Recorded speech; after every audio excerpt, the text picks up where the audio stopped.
My name is Robert Massie. I'm the founder of the Global Reporting Initiative, which is... Bob, you have to speak into the mic directly. I'm the founder of the Global Reporting Initiative, which is the leading standard for disclosure on environment, labor, and human rights at use in the world today by more than 3,000 corporations. I have a doctorate from Harvard Business School, former professor from Harvard, 1994 Democratic nominee for lieutenant governor. I am opposed to predatory gambling. The correct term is not gaming, it is gambling, because it is predatory, just like predatory marketing, predatory pricing, and predatory lending. That is, it takes advantage of what people do not know in order to draw them in and draw from them things that they're not aware of. I have just 3 points. First of all, I don't believe that the full discussion has been had yet with all the information that is necessary, because there's been an imbalance between the very large amount of information provided by lobbyists working inside, paid lobbyists, and the large, I would say, growing army of people outside who have worked hard to put information on USS-Mass. So I do urge you, as a counterbalance to the materials that you are receiving, to study that very, very carefully.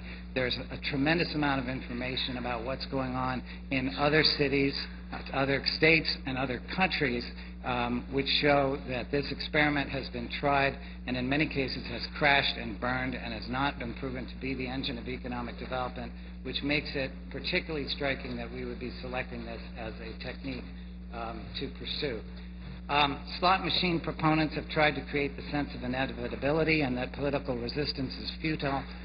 Mary has pointed out, however, that there was sufficient division and uncertainty about this that at the June convention, for those members of the panel who are members of the Democratic Party, that a clear statement against predatory gambling passed and became the official position of the Democratic Party.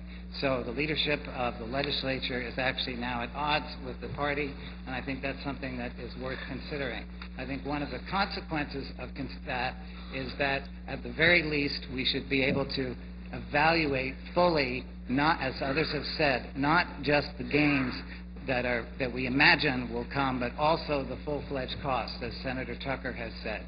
You have been presented with information that I would say would be challenged in almost every setting, and that it deserves a closer look. So I urge you to support an independent analysis or an independent commission that is not tainted by the gambling industry as others have been.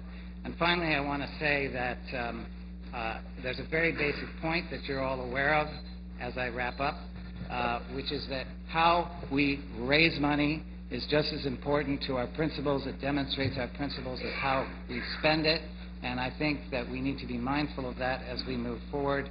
And I think if we approve predatory gambling, we're putting both the principles and the prosperity of the Commonwealth at risk. Thank you very much.